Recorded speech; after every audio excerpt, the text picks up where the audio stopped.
ત્યારે આપણા માટે આ એક સીટ ચેલેન્જ બની ગઈ છે।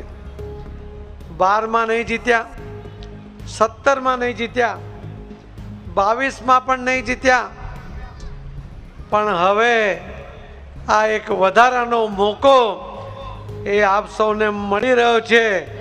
ત્યારે આ વખતે ચૂકતા નહીં એવી મારી આપ સૌને વિનંતી છે કે આખું ગુજરાત વિકસિત થઈ રહ્યું છે, આખો દેશ વિકસિત થઈ રહ્યો છે, પણ જે ભૂલો થઈ છે 12 થી માંડીને 24-22 સુધી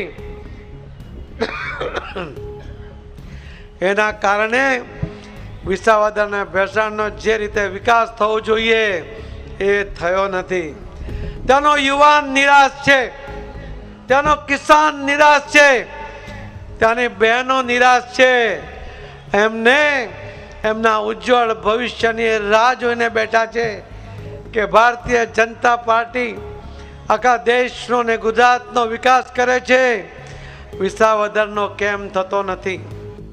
કોઈ ગુમરાહ કરે તો આમાં આવવું નહીં, ગુમરાહ ન થવું। આપણને બધાને અનુભવ થઈ ગયો છે।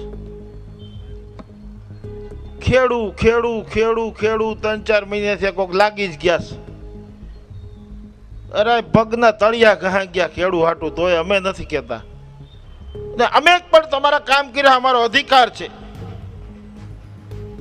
તમને અમે સૂચન કરીએ કે આવા મજબૂત ઉમેદવારને આપણે જીતાડવા પડે।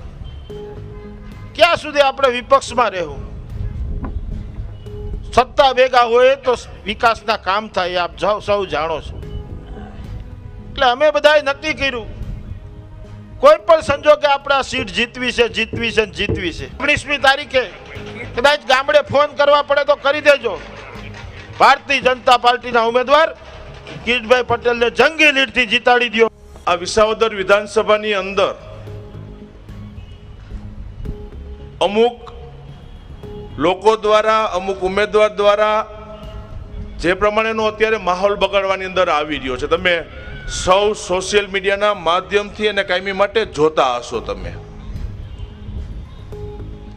અને કાયદેસર આપણે શુદ્ધ ગુજરાતી દેશી ભાષામાં કહીને તો 2 મહિનાથી આ ઉપાડો લીધો છે। ચૂંટણીની રીતે લડવાની અને જે પ્રમાણે ચૂંટણીની અંદર એક અલગ મેથડથી અને ખાસ કરીને કિરીટભાઈને ટાર્ગેટ કરી અને જે એના ઉપરના આક્ષેપો લગાવવામાં આવ્યા, તમે ઉઠીને સવારથી સાંજ સુધી તમે જોતા હશો। એ પ્રકારે બેંકની અંદર કિરીટભાઈ સામે આક્ષેપો કરવામાં આવ્યા।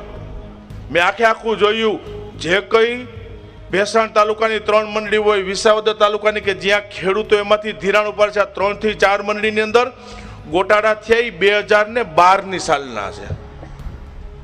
અને કિરીટ પટેલ આ બેંકનો ચેરમેન બન્યો ને 2023ની અંદર બન્યો, હજી 2 વર્ષ એને પૂરા નથી થયા। ત્યાં નુકસાની કરતી બેંક, ખાડે ગયેલી બેંક। અને મારે આજે જાહેર મંચ ઉપરથી કિરીટ પટેલને અભિનંદન આપવા પડે કે છેલ્લા 2 વર્ષની અંદર ચેરમેન તરીકે જવાબદારી સંભાળી ખાડે ગયેલી બેંકને છેલ્લે હમણાં અહેવાલ રજૂ કર્યો, 45 કરોડ રૂપિયા નફો કરતી બેંક બની, તો જુનાગઢ જિલ્લા સહકારી બેંક બની છે। અમારી તમામ માહિતીથી અપડેટ રહેવા માટે જોડાયેલા રહો S9 ન્યૂઝ સાથે।